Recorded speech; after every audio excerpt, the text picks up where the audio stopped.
할렐루야. 우리 일주일에 한 번씩 만나는 우리 성도들을 위해서 서로가 축복하는 시간을 갖겠습니다. 옆 사람을 보면서 오늘 또 은혜 받고 돌아갑시다 인사합시다. 하나님이 주시는 최고의 은혜를 받읍시다.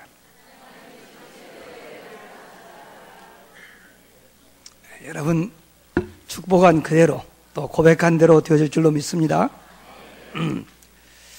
예배 시간에 여러분들이 은혜를 받아야 됩니다. 은혜가 되어야 그 예배가 하나님께 연락된 것입니다. 예배에 성공하면은 영혼이 힘을 얻게 됩니다. 영혼이 힘을 얻으면은 세상의 그 어떠한 유혹도 이겨낼 수 있습니다.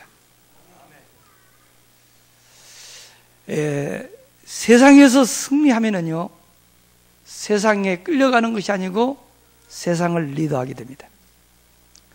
사람들이 세상 살기 힘들다라고 하는 것은 세상을 자기가 의도한 대로 되지 않고 뭔가 끌려가기 때문에 힘든다고 말하는 것입니다.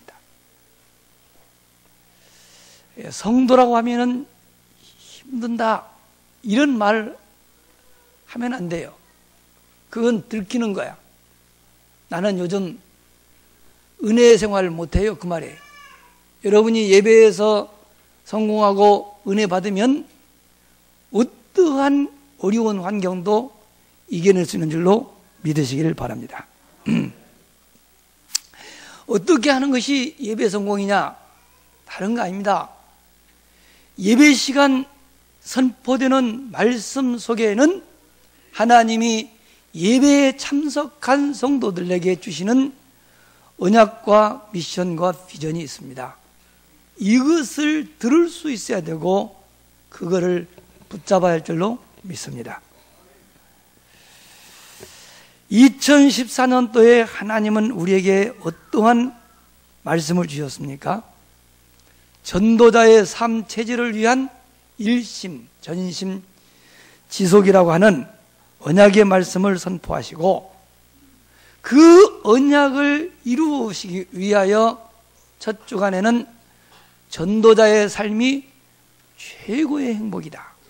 두 번째 주간은 전도자의 삶은 최고의 축복이요, 셋째 주간은 전도자의 삶이 최고의 힘이다. 이런 말씀을 주셨습니다. 왜 전도자의 삶이 최고의 행복이냐? 라고 묻는다면 전도자의 삶은 자신의 삶의 현장에서 나와 함께 하시는 하나님, 곧 임마누엘을 누리며 전도가 되어지고 제자가 세워지며 이게 주님이 가장 원하시며 기뻐하시는 삶이 되기 때문에 그렇습니다. 우리의 삶 속에서 하나님이 함께 하시는 증거가 나타나면은요, 얼마나 행복한지 몰라. 그거를 지금 하나님이 체험하도록 하겠다 그 말이에요. 전도자의 삶이 왜 최고의 축복이 되느냐? 전도자의 삶은 정시 예배와 24시 기도에 도전하고 실천하는 것이라고 그랬습니다. 이 정시 기도와 정시 예배와 24시 기도는 영적 전투 시대에 사단과 싸워 승리할 수 있도록 하나님이 우리에게 주신 최고의 축복이 되는 줄로 믿으시기를 바랍니다. 전도자의 삶이 왜 최고의 힘이냐 하면은 전도자의 삶은 그리스도를 통하여 나와 함께 하시는 하나님을 누리기 때문에 세상의 그 어떠한 유혹에도 흔들리지 않는 자족할 수 있는 힘이 되기 때문이라고 지난주일 우리에게 말씀을 주셨습니다. 그 하나님이 오늘은 전도자의 삶이 최고의 사역이다 이런 말씀을 주셨습니다. 왜 전도자의 삶이 최고의 사역이냐 하면은요, 지금 우리가 살고 있는 이 세상을 영적인 눈으로 보면, 이 말은 하나님의 말씀을 가지고 세상을 바라보면 우리가 살고 있는 이 지구는 병자들로 가득 차 있는 거대한 병동으로 되어 있어요. 모든 사람들이 병들어 있어요. 사람들은 이렇게 말합니다. 시간이 가면은 과학이 발달되어서 살기 좋은 세상이 될 것이고, 사람들도 점점 성숙해지니까 좋은 세상이 올 것이라고 말하는데요, 절대 그렇지 않습니다. 우리 인간의 과거, 현재, 미래를 다 알고 계신 하나님, 우리의 생사화복을 주장하시는 하나님이 우리에게 주신 이 말씀에 보면은 시간이 지나면 지날수록 세상은 살기 힘들고 어렵게 될 것이라고 예언하고 있습니다. 오늘 본문을 잘 보십시오. 너는 이것을 알아라.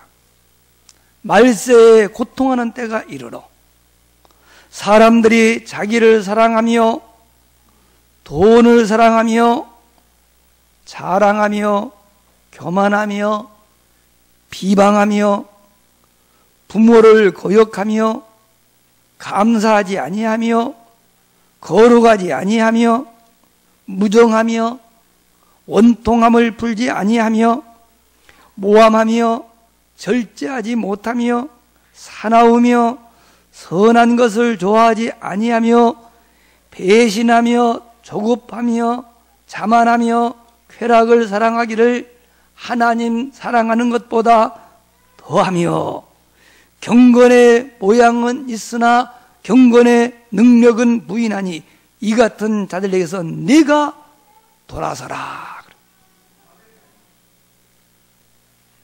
어떤 느낌이 드십니까? 마태복음 24장 3절로 14절에도 보면은 예수님께서 말씀하십니다. 예수께서 감람산 위에 앉으셨을 때 제자들이 조용히 와서 이르되 우리에게 이르소서 어느 때에 이런 일이 있겠사오며 또 주의 임하심과 세상 끝에는 무슨 징조가 있으리까? 하고 질문을 하니까 예수님 말씀하십니다. 너희가 사람의 미혹을 받지 않도록 주의하라. 많은 사람이 내 이름으로 와서 이르되 나는 그리스도라 하여 많은 사람을 미혹하리라. 난리와 난리 소문을 듣겠으나 너희는 삼가 두려워하지 말라. 이런 일이 있어야 하되 아직 끝은 아니니라. 민족이 민족을, 나라가 나라를 대적하여 일어나겠고 곳곳에 기근과 지진이 있으니 이 모든 것은 재난의 시작이니라. 그때 사람들이 너희를 환난에 넘겨주겠으며 너희를 죽이리니 너희가 내 이름 때문에 모든 민족에게 미움을 받으리라. 그때 많은 사람들이 실족하게 되어 서로 잡아주고 서로 미워하겠으며 거짓 선자가 많이 일어나 많은 사람을 미워하겠으며 불법이 성함으로 많은 사람이 사랑이 식어지리라. 그러나 끝까지 견디는 자는 구원을 얻으리라. 이 천국 복음이 모든 민족에게 증언되기 위하여 온 세상에 전파되리니 그제야 끝이 오리라. 여러분, 이 말씀을 보시고 요즘 신문이나 뉴스를 한번 보십시오. 하루도 조용할 날이 없이 사고, 사건, 전쟁, 테러, 재난이 곳곳에서 일어나고 있습니다. 이 성경이 언제 기록되느냐? 지금부터 2000년 전에 기록된 말씀입니다. 2000년 전에 기록된 이 말씀에 우리가 살고는 이 시대에 일어날 일들이 어떻게 이렇게 상세하게 기록되어 있을까요? 놀라운 생각이 들지 않습니까?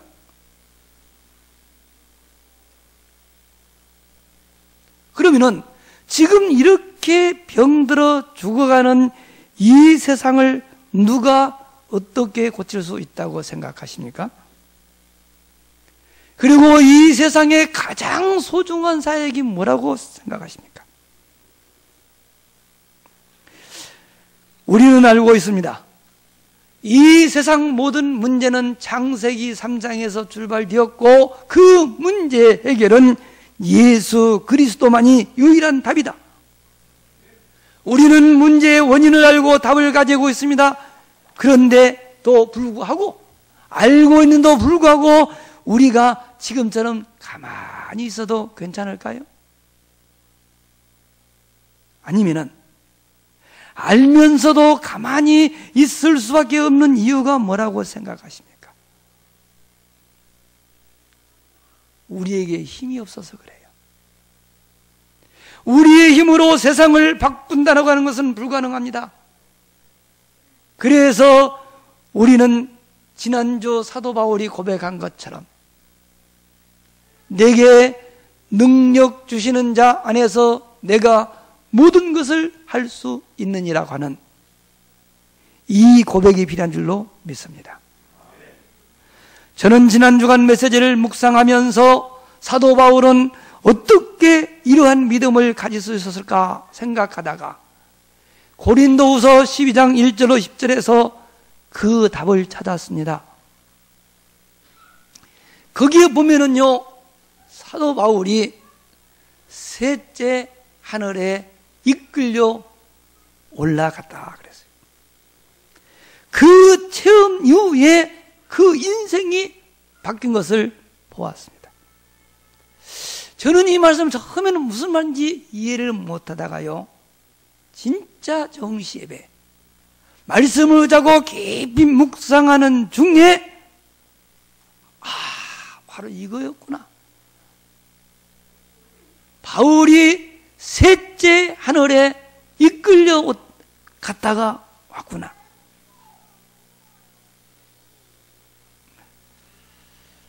이게 딱 이제 깨달음이 와요. 그게 중요한 거예요.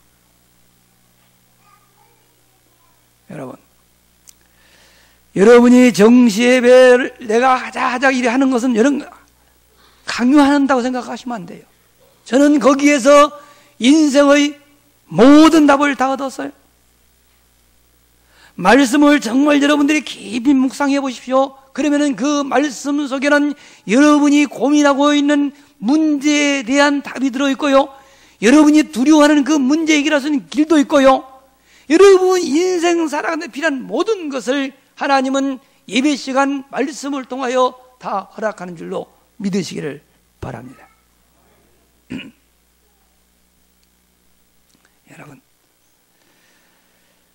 사람들은요 행복하기를 원합니다. 축복받기를 원합니다. 힘 있는 삶을 살기를 원합니다. 그리고 정말 행복한 사람은 다른 사람 괴롭히지 않아요. 진짜 축복받은 사람은 누구를 부러워하지 않아요. 진짜 힘 가진 사람, 세상에 어떤 유혹에도 넘어지지 않습니다.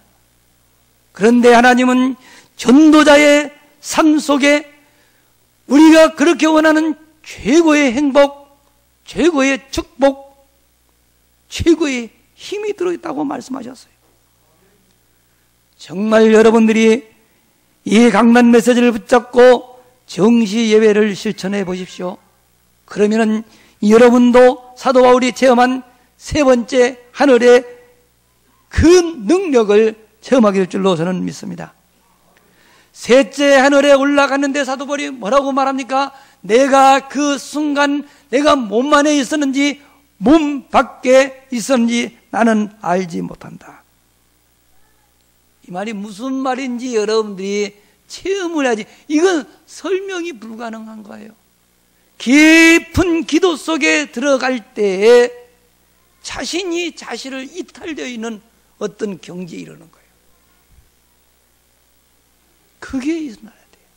그래야 세상을 이겨요. 어떠한 환경도 그래야 이길 수 있어요. 그 길이 전도자의 삶이요. 이게 되어지면은 전도자의 삶이 최고의 사역입니다. 그럼 그때 아멘. 그러는데 이게 무슨 말인가? 그러니까 아멘 나올 수가 없는 거예요. 유도하면 나오지요. 그거 말고 전도자의 최고의 행복입니다. 그러면 아멘. 그래. 왜냐? 사실이 그러거든. 그게 하나님의 뜻이라니까요. 여러분, 왜 전도자의 삶이 최고의 사역이느냐 하면은요, 전도자의 삶은 병들어 죽어가는 세상을 치유할 수 있는 길이기 때문입니다. 전도자의 삶은 복음으로 셋째 하늘을 체험하고 하나님을 떠나 고통받고 있는 자기 주변 사람들에게 자신이 누리고 있는 하나님을 만나는 길을 알려주는 것이 전도자의 삶이요. 복음은 이론이 아닙니다. 생명입니다. 그리고 생명은 하나님 손에 달려 있습니다. 그래서 복음은 설명으로 이해되는 것이 아닙니다. 하나님의 은혜로 믿어지는 것이 복음입니다. 정말 하나님의 말씀을 사모하며 하나님의 음성 듣기를 원하는 사람들에게만 하나님께서 주시는 것입니다. 여러분, 성경에 보면은요, 예수님께서 공생애를 시작하시면서 맨 먼저 한 것이 뭐냐면은요, 병든 자들을 고치는 사역을 하였습니다. 많은 중풍병자, 귀머거리, 눈먼 소경, 안전병, 많은 사람을 고칩니다. 이런 기사를 보면서 여러분 무슨 생각을 하셨나요? 병자를 고치는 예수님에 대한 관심보다는 병 나섰네. 어떻게 고쳤지? 병자를 고쳐주신 예수님과 그 예수님은 무슨 의도를 가지고 이 많은 환자들을 고쳤을까? 이런 생각은 별로 하지 않고, 야, 대단하네. 성령 충만함을 받은 베드로가 성전 미문에서 구걸하고 있던 안전병이를 일으켜 세우는 기사도 여러분 알고 있고요. 사도행전 8장에 보면 사마리아 성에 들어가서 복음을 전하여 많은 귀신 붙은 사람들을 고쳐주고 중풍자를 고치고 안전병이를 일으키는 빌립 지사를 여러분 알고 있잖아요. 보면서 무슨 생각이요? 야, 믿음 대단하네. 어떻게 보면 이런 능력 있지? 우리 그런 생각 하잖아요. 그런 생각을 가지고서는요, 사도 바울이 경험한 셋째 하늘 경험 못해. 중요한 것은 그 사건을 통해서 하나님이 나에게 뭐를 지금 가르쳐 주려고 하느냐. 예수님이 많은 병자들을 고쳐주는 그 사건을 통해서 우리에게 지금 전달하고자 하는 것은 뭔가를 찾아야 돼요. 여러분, 복음서를 자세히 읽어보십시오. 그러면은요, 놀라운 걸 발견해요. 예수님이 많은 기적을 언제 행하는지 아십니까? 마태복음 15장까지예요. 16장에서 제자들이 주는 그리스도이시요 살아계신 하나님의 아들이라고 하는 고백이 있기 이전까지는 많은 기적을 행하고, 주는 그리스도시며 살아계신 하나님의 아들이라고 고백한 이후부터는 계속 죽음과 십자가를 얘기해요. 거기에 다 답이 있어요. 이유가 있어요. 그걸 여러분들 기도하면 찾아보세요. 여기에 대한 답이 나와야만, 이게 바로 셋째 하늘이구나. 그래서 사도 바울이 모든 환경을 이겼구나. 의미를 찾아야 돼요. 여러분, 이게 되어지면 전도자의 사역이 최고의 사역이라는 사람을 알게 됩니다. 저는 전도자의 삶을 가장 잘 산 사람이 누구냐고 저에게 묻는다면 저는 사도 바울이라고 합니다. 그런데 이 사도 바울도요, 사역을 보면은요, 사도행전 13장에 가서 보니까 무속인에 매여 있던 총독을 건져냈고요, 16장에 보면은요, 귀신 들려 점치는 소녀를 고치고, 19장에 보면은 우상숭배 죽어가는 에베소 지역을 살려내는 거예요. 그것도 보면은 역시 치유사역이에요. 이걸 보면서 이게 바로 전도자의 삶이구나. 여러분, 전도자의 삶이라고 하는 것은 길거리에 가는 사람들을 붙잡고 예수 믿으라고 사정하는 것이 아니요, 전도자의 삶은 바울이 체험한 세 번째 하늘의 축복을 체험하며 병들어 죽어가는 세상을 치유하는 것이 전도자의 삶인 줄로 믿으시기를 바랍니다. 그리고 이 전도자의 삶은 미래를 예측하고 준비하는 것입니다. 앞으로 시간이 지나면 지날수록 다원론 사상으로 복음이 약해지고 뉴에이지 운동과 같은 귀신 문화로 말미암아 자살하는 사람들이 앞으로는 사회 문제가 될 것입니다. 그리고 앞으로 무슬림과 같은 테러 조직들이 계속 증가할 뿐 아니라 기근과 지진, 재난과 전쟁, 이런 것이 끊이지 않을 것입니다.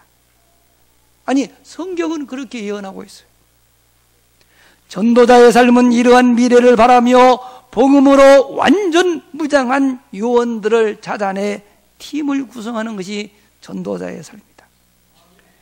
그래서 교회 안에 있는 엘리트들이 이 세상을 바라보며 치유사역에 관심을 갖고 참여해야 되는 것입니다. 세상에 성공한 엘리트들 가운데 시달리는 사람들이 얼마나 많은지 모릅니다. 그들을 도와줄 수 있는 시스템이 지금 필요한데 교회는 그 시스템이 없어요.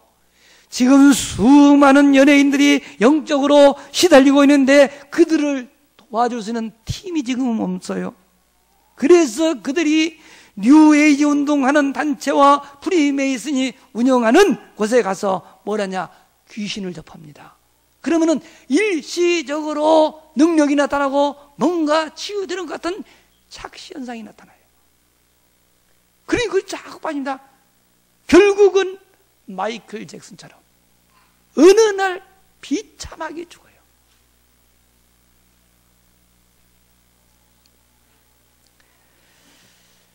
지금 이 세상에는 복음으로 이들에게 답을 줄 수 있는 시스템이 없습니다.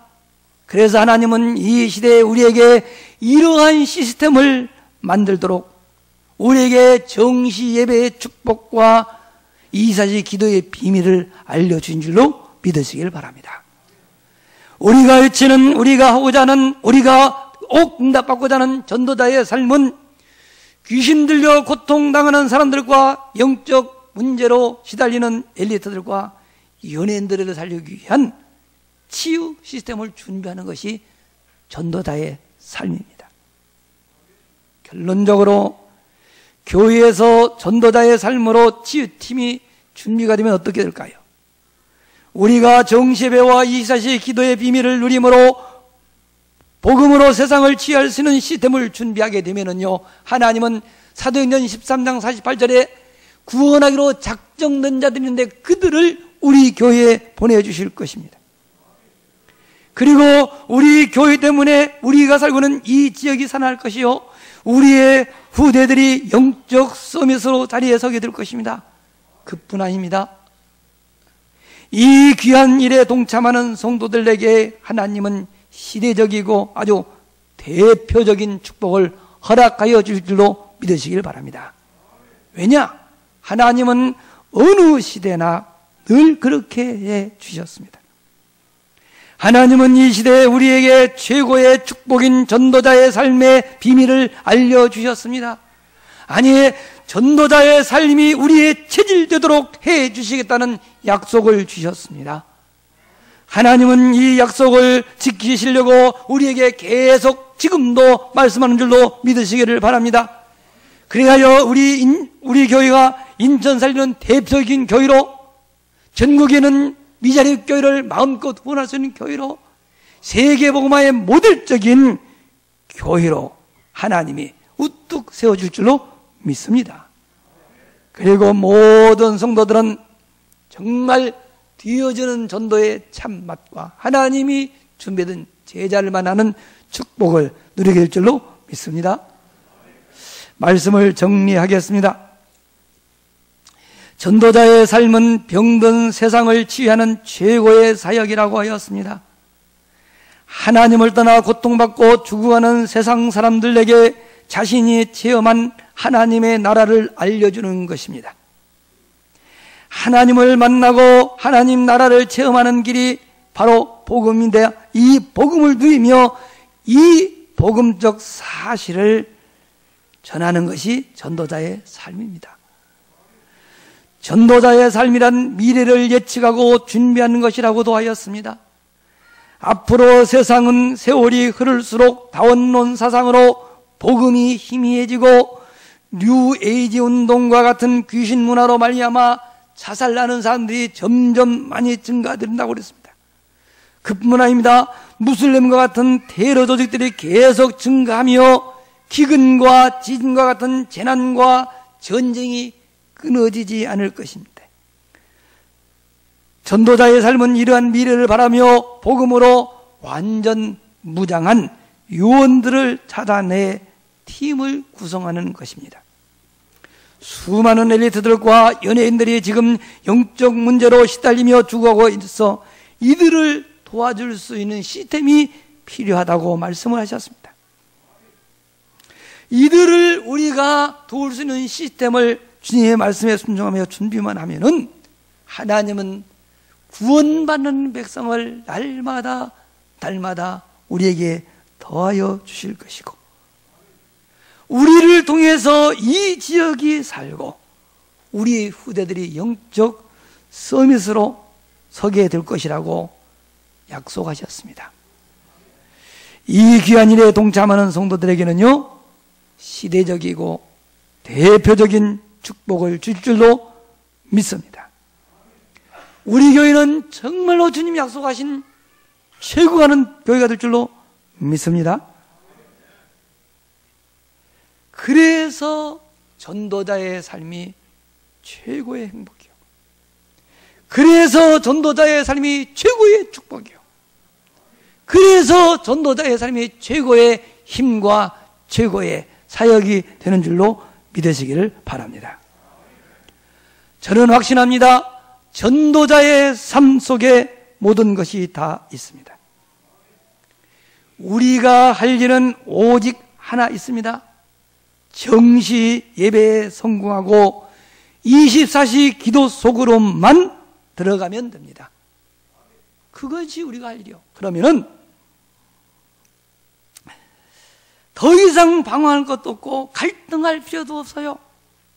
하나님이 우리에게 따라오도록 이정표로 주신 주일 강단 말씀만 붙잡고 따라가면은 하나님이 약속하신 그 언약을 이루실 줄로 믿으시기를 바랍니다. 저는 그렇게 믿습니다. 한 주간 동안 이 말씀 붙잡고 우리 호산학교의 전 성도님들이 정시예배 속에 들어가 사도 바울이 체험한 셋째 하늘을 맛보시고 그 시간, 그 안에서 인생의 모든 답을 다 얻게 되기를 주님의 이름으로 축원합니다. 기도하겠습니다. 사랑의 하나님 아버지, 우리에게 최고의 행복이요, 최고의 축복이요, 최고의 힘과 최고의 사역인 전도자의 삶의 비밀을 알게 하여 주신 것을 감사드립니다. 우리 호산나 교회 모든 성도들이 정시예배와 24시 기도 속에 들어가 병든 세상을 치유하는 시스템이 교회 안에 만들어지게 하여 주시고, 그리하여 영적으로 죽어가는 엘리트들과 연예인들을 살려낼 수 있는 힘있는 교회가 되어지게 하여 주시옵소서. 성도들은 시대의 대표적인 축복의 주역들이 되게 하여 주시고, 우리의 후대들은 시대를 살릴 수 있는 영적 서비스 자리에 오르게 하여 주시옵소서. 우리 구주 예수 그리스도의 이름으로 간절히 기도드리옵나이다. 아멘.